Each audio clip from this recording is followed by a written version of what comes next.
জামালুর রহমান স্যারকে।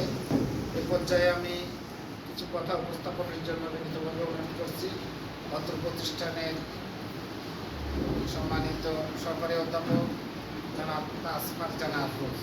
জনাব তাসফার জানা আফরোজ স্যারকে আমি কিছু কথা বলার জন্য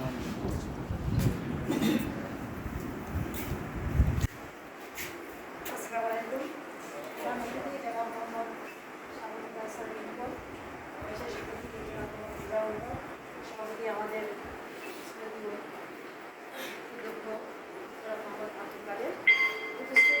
শিক্ষক মন্ডলী এবং অন্যান্য প্রতিষ্ঠান থেকে আগত শিক্ষক মন্ডলী, আসসালামু আলাইকুম।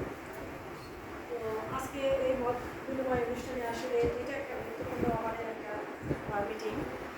আমি বিগত বছরে যে পরীক্ষা কেন্দ্রে যে ডিউটি নিয়েছি তাতে আমি মানে হেনস্থ হয়েছি, কড়াকড়ি ডিউটি নেওয়ার জন্য আমি বেশ হেনস্থ হয়েছি।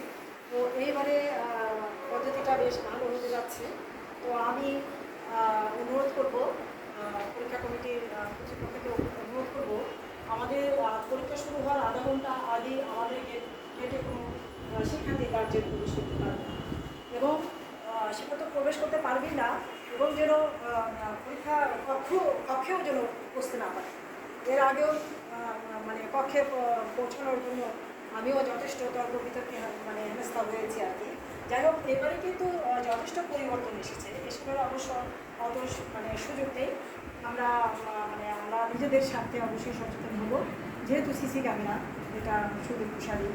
অন্যান্য এসএসসি পরীক্ষাগুলোতেও কিন্তু আমি যেটা দেখেছি যে আধা ঘন্টা কেন তারা পরীক্ষা কেন্দ্রে ঢুকতেই দেয় গার্জেনদের, রাস্তায় মানে কিন্তু অনেক জমায়েত হয়েছে, কেন্দ্রের ভিতরে মানে প্রবেশ করতে দেওয়া হয়নি।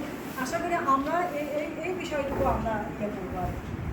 তো যেহেতু সিসি ক্যামেরায় আমাদের নিয়ন্ত্রণ করছে, সেহেতু আর কিছু মোবাইল আর প্রশ্নই আসে না। তবে আমরা এটা মানে শিক্ষার্থীদেরকে আমরা অবশ্যই সচেতন করবো। তারা কিন্তু অনেক শিক্ষার্থী কিন্তু আনলক সাইলেন্ট এক্সেল কিন্তু এসএসসিতে অনেকে হয়েছে। এই কারণে এটা আমাদের কর্তব্য থেকে আমাদের এটা সচেতন করে দেওয়া আর কি। পরীক্ষা শুরু হওয়ার আগে আমরা অবশ্যই এটা সচেতন করবো। ঠিক আছে, তো থ্যাংক ইউ। আপনি চাই না। আসসালামু আলাইকুম।